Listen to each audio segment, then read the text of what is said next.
저는 이 영상을 학생들뿐만이 아니라 우리 학부모님들이 좀 많이 봐주셨으면 좋겠어요. 왜냐하면 결과적으로 우리 학부모님들이 학생들의 사고력을 향상시키는 거에 많은 방해를 하는,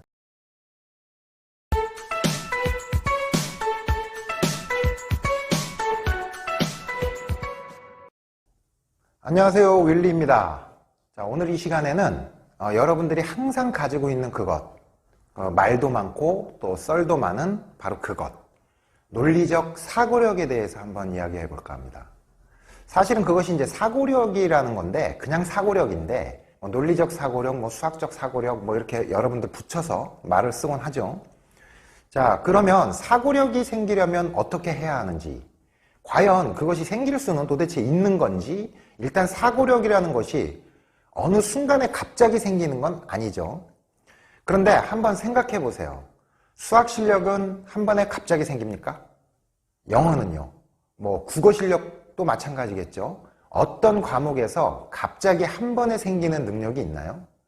이 세상에 어떤 것도 금방 이루어지는 것은 거의 없죠. 그런데 유독 우리 학생들이 사고력이라는 것에 대해서 모호하게 생각하고 또 잘 와닿지 않는 것으로 인식해서 그냥 다 잊어버리자 하고 포기하곤 합니다. 그것은 이 사고력이라는 것은 그것에 대한 정량적 평가를 하기가 힘들다는 것입니다. 영어 실력은 영어 점수, 수학 실력은 수학 점수, 여러분들 이렇게 점수가 시험 보면 있는데, 그런 어떤 정량적인 평가가 있는데, 이 사고력이라는 것은 어떤 사람이 사고력이 풍부하고 어떤 학생이 사고력이 부족한지에 대한 어떤 그런 평가 기준이 없다는 것이죠. 자, 그러면 사고력이 과연 무엇일까 한번 생각을 해볼까요? 자, 사고력이라는 건 쉽게 여러분들이 어떤 문제를 해결할 수 있는 능력을 얘기하는 겁니다. 문제를 해결할 수 있는 어떤 능력을 얘기하는 거기 때문에 방금 얘기한 것처럼 무슨 점수로 나타내고 여러분들에게 정량적인 어떤 평가 기준을 얘기할 수가 없는 거예요. 그래서 더 모호하기도 하고 더 시간이 오래 걸리기도 하는 겁니다. 자, 그럼 문제를 해결할 수 있는 능력이라는 게 과연 어떤 것인지 더 구체적으로 생각을 해볼까요? 그게 바로 여러분들이 여러분 스스로가 무언가 하고 있다고 한번 상상을 해보세요. 자, 여러분들이 집을 짓고 있습니다. 혼자서요. 아무한테 도움도 받지 않고 여러분들이 집을 져본 적이 없어요. 근데 여러분들이 집을 져야 됩니다.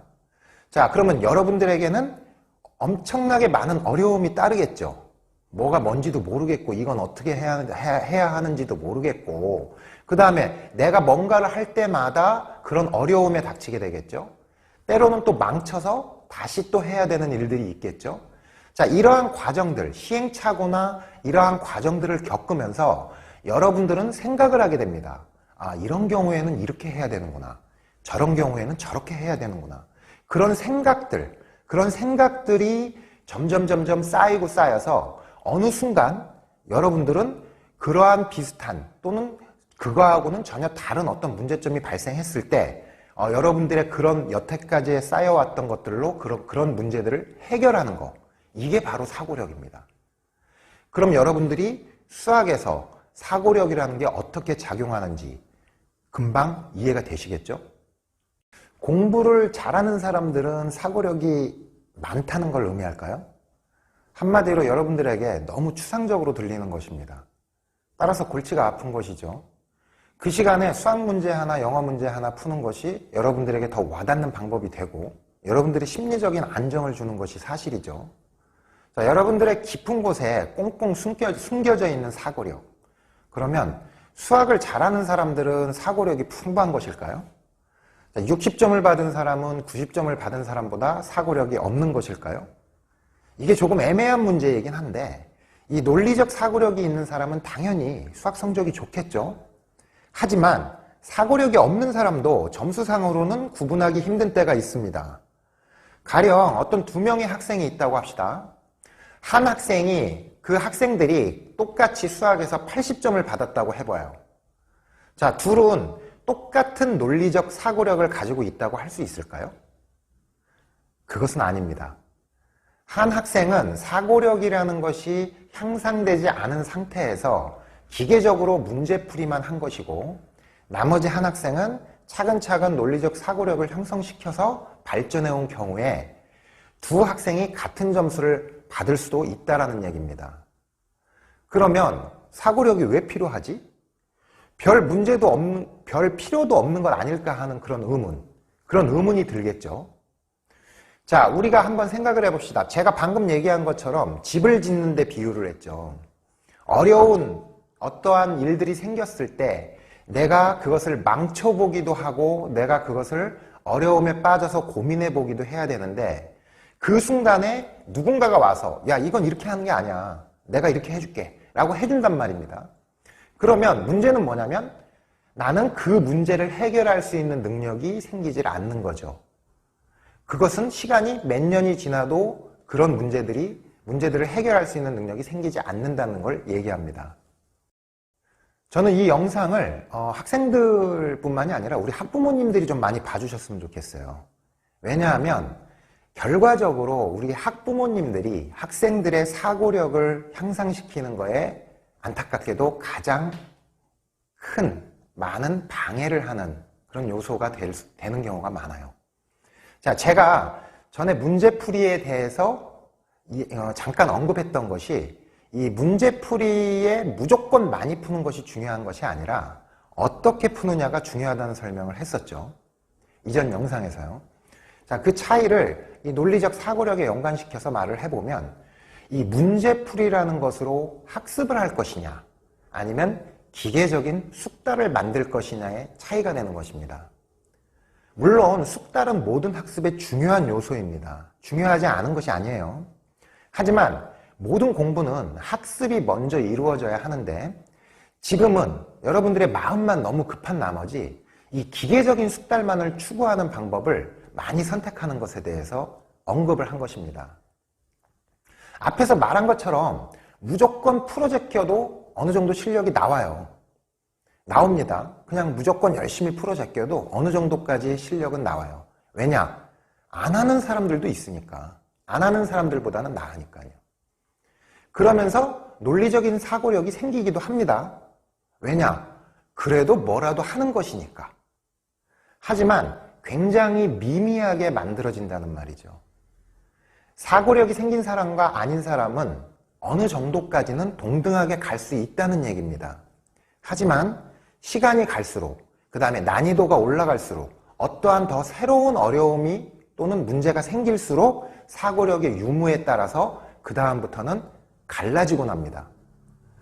그러면 중요한 것은 도대체 그 사고력이라는 놈이 어떻게 하면 생기느냐, 그런 의문이 들겠죠? 수학 문제를 많이 푸는 것도 아니라고 한다면 도대체 뭘 해야 생기는 거냐는 그런 의문에 빠질 겁니다. 자, 제가 힌트 하나 드릴게요. 사고력은 수학에만 필요한 능력인가요? 수학적 사고력과 국어적 사고력, 영어적 사고력, 이런 게 다 따로 있나요? 아니면 사회적 사고력, 국사적 사고력, 그런 게 있나요? 그런 게 아니죠. 사고력이라는 건 하나입니다. 그냥 사고력이에요. 하나 더 굳이 붙이자면 논리적 사고력이라는 거겠죠. 자, 이것이 모든 공부의 근원이고 힘이 되는 것입니다. 수학만 사고력이 필요한 게 아니고요. 그러면 사고력 형성이 되려면 뭘 해야 하나요? 여러분들이 전혀 뜻밖의 대답일 수도 있습니다. 책을 읽으세요. 독서를 하세요. 특히 인문학에 관련된 좋은 책들을 많이 읽으세요. 아, 수학 선생님이 지금 인문학에 관련된 책을 읽으라고 합니다. 수학 문제 푸는 건 수학 시험 잘 보려고 숙달 내려고 하는 것이고 논리적 사고력이 생겨야 된다고 한다면은 지금부터라도 역사, 과학, 가령 물리나 천체 물리나 아니면 철학에 관련된 그런 좋은 책들을 선별해서 일정 시간 할애해서 읽으세요. 지금은 세상에 우리가 접할 수 있는 정보들이 넘쳐나죠. 중요한 것은 그 수많은 정보들 중에서 어떤 정보가 진짜 나에게 필요한 것인지 그걸 선별하는 것이 정말 중요한 세상이 됐어요. 예전에는 책은 그냥 많이 읽으면 좋다고 했어요. 그냥 많이 읽어라, 책은. 무조건 읽으면 좋다. 그런데 요즘은 어떤 책을 읽느냐가 더 중요합니다. 이상한 책들 읽지 마세요, 여러분들. 제발. 무슨 어떻게 하면 서울대 간다 이런 책들 읽지 마시고 그 책 같지도 않은 그런 책들을 읽느니 아예 안 보는 게 더 나은 세상이 됐습니다. 또 그렇게 이야기하기에 지금 뭐 이야기를 제가 드리면 지금 뭐 바빠 죽겠는데 무슨 책이냐고. 제가 아까 얘기한 게 학부모님들이 이 지금 영상을 좀 봐주셨으면 하는 게 바로 그런 겁니다. 부모님들이 막죠. 지금 공부해야 되는데 무슨 책을 읽어. 자, 그렇게 생각하시면 안 되고요. 그렇게 생각하셔서 꼭 그렇게 해야 되겠다면 뭐 어쩔 수 없어요. 그렇지만 본인이 사고력이라는 것이 중요하다고 생각되고, 지금이라도 뭐 지금 내가 고3이라고 해도 일주일에 좋은 책 한 권씩 읽는 것을 여러분들의 공부 계획서에 한번 넣어보세요. 자, 일주일에 책 한 권 읽는데 여러분들 얼마나 많이 투자해야 됩니까? 얼마나 많은 시간을 투자해야 될까요? 자, 시간이 없어서 못한다? 그런 핑계 대지 마시고, 여러분들 PC방 가서 앉아있는 시간에 반의 반만 줄이고, 집에서 멍하니 딴 거 하는 시간에 반만 줄여도 일주일에 책 한 권 읽는 거 그렇게 어렵지 않습니다. 그 시간 절약해서 하라는 거지 따로 시간 내서 해서 욕먹고 그러지 않으셨으면 좋겠습니다. 뭐 여러분들 이렇게 해서 손해볼 거 없지 않습니까? 자, 제가 이런 얘기를 하면 뭐 이런 얘기들이 옵니다. 저는 이과인데요. 왜 역사 뭐 이런 인문학에 관한 책을 읽어야 되죠? 자, 문과, 이과는 여러분들이 공부를 하는데 공부 분야를 임의로 나눠 놓은 것이지 전혀 별개의 분야가 아닙니다. 결국 다 같은 분야라는 것을 나중에라도 여러분들은 깨닫게 될 겁니다. 그러니까 낭비하는 시간 조금씩 쪼개서 여러분들이 책을 한 권씩 읽으면 1년이면 50권 이상 책을 읽을 수 있는 겁니다. 그것이 습관이 되고 또 지속적으로 이루어지면 여러분들이 어느새 여러분들도 모르게 뭔가가 많이 바뀐 것을 알게 되는 겁니다. 물론 지금 저학년일수록 중학생, 초등학생, 뭐 저학년일수록 지금부터 시작하면 효과가 더 좋겠죠. 하지만 내가 지금 고3이라도 지금이라도 당장 시작해보라고 제가 말씀드리고 싶습니다. 저도 어렸을 때 여러분들 나이 때 사실 그렇게 관심이 없었어요. 저도 이과였고 해서 뭐 인문학에 대해서 관심이 없었는데 이 관심은 없다가도 생길 수가 있더라고요. 그리고 그것이 내가 꼭 알아야 되는 거구나 라고 느끼는 때가 있습니다. 제가 틈날 때마다 여러분들에게 책을 소개해 주려고 해요. 어떤 책이 좋은 책이고 그런 것들을 좀 소개를 해주도록 하겠습니다. 우선 첫 번째로 여러분들 아시는 분들 많을 거예요. 지금 유명한 역사학자 유발 하라리의 여러 가지 책이 있는데 그 중에서 사피엔스라는 책을 한번 읽어보시면 좋을 것 같아요. 자, 이 책은 역사학자가 쓴 글이니까 역사서가 아니고요. 기본적으로 인간의 역사에 대해서 인간의 근원부터 시작해서 역사에 대해서 언급을 하는데 지루하지 않게 논리를 잘 전개했고요. 무엇보다도 더 중요하고 제가 여러분들에게 읽어보라고 하는 이유는 그런 인간의 역사를 설명하고 그것을 계속 전개시켜 나가면서 인간의 과거를 기반으로 한 인간의 미래에 대한 사회에 대한 관점이 아주 새로운 것들이 많이 있습니다.